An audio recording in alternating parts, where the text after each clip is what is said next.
Assalamualaikum warahmatullahi wabarakatuh. Yang kami hormati Bapak Farihul Lutfi, MPD, selaku dosen pengampu mata perkuliahan Sejarah Sastra Indonesia, dan teman-teman yang berbahagia. Di sini kami dari kelompok 7 akan mempresentasikan tentang ragam sastra pada tahun 2000 dan setelahnya. Perkenalkan, saya Fariza Arabella sebagai moderator, dan saya bersama rekan saya. Saya Kurima Dewi Soleka. Saya Hasna Widya Aisyah. Saya Yuriko Aureli Brandaga. Baik, untuk materi pertama akan disampaikan oleh Hasna. Materi yang pertama membahas tentang pengaruh perubahan sosial, budaya, politik, dan teknologi terhadap bentuk dan isi karya sastra pasca tahun 2000. Sebelum angkatan 2000, karya sastra membahas tentang nasionalisme, kritik sosial, dan romantisme. Tetapi pada saat angkatan 2000, karya sastra yang dibahas berkaitan dengan seksualitas dan ditandai dengan banyaknya sastrawan wanita seperti Ayu Utami, Helvitiana, dan Dewi Lestari. Ini beberapa tokoh sastrawan wanita yang berhasil menarik pembaca dengan gaya penulisan yang lebih ekspresif. Angkatan 2000 ini memiliki keberanian penulis dalam membawakan tema yang belum ada di angkatan sebelumnya, karena pada angkatan sebelumnya itu bersifat tabu. Pada angkatan 2000 ini juga memiliki dampak bagi pembaca pada karya yang diterbitkan pada masa itu. Tidak hanya dianggap menghibur, tetapi juga bisa mendidik pembaca pada isu penting dalam masyarakat. Contohnya seperti kekerasan pada wanita, identitas seksual, dan hak asasi manusia. Materi selanjutnya akan dijelaskan oleh rekan saya.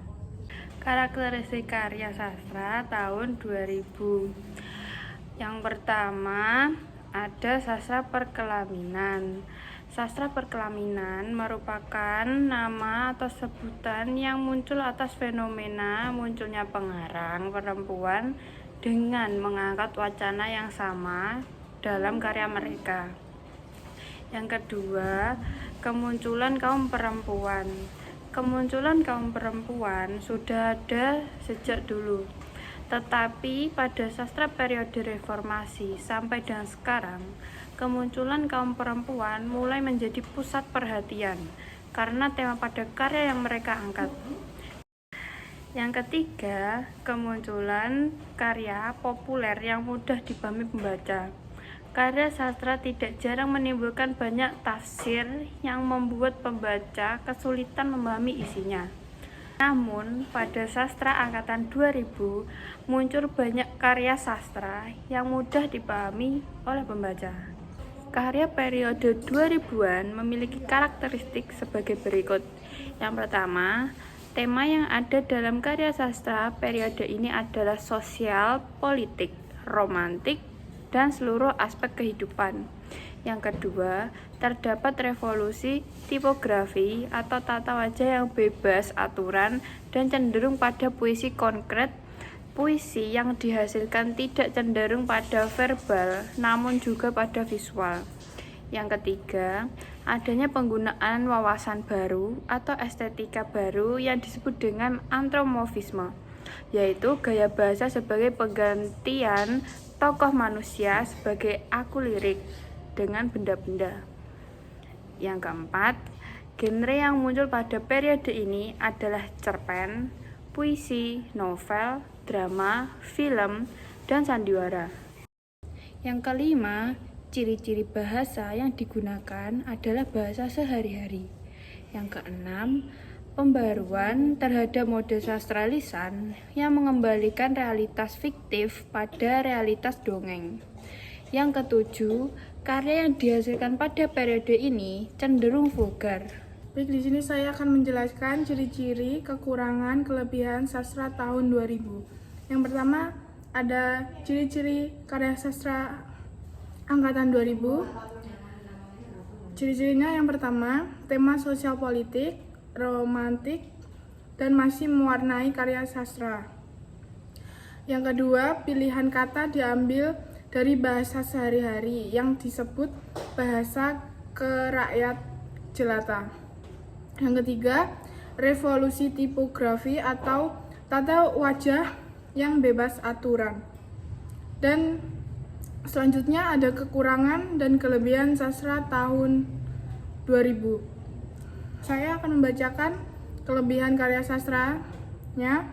Yang pertama, mencerminkan sebagai karya reformis di mana terjadi revolusi dalam bentuk. Yang kedua, penggunaan tema yang beragam.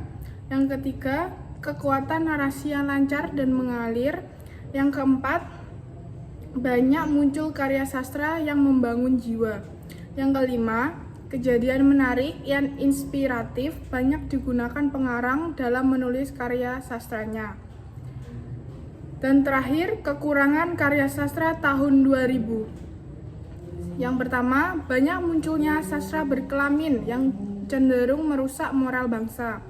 Yang kedua, adanya lapisan sastrawan muda dengan ekspresinya yang mengebu-ngebu, berkarta secara terbuka, bebas, dan tidak terlalu memperhatikan nilai moral yang berkembang di masyarakat.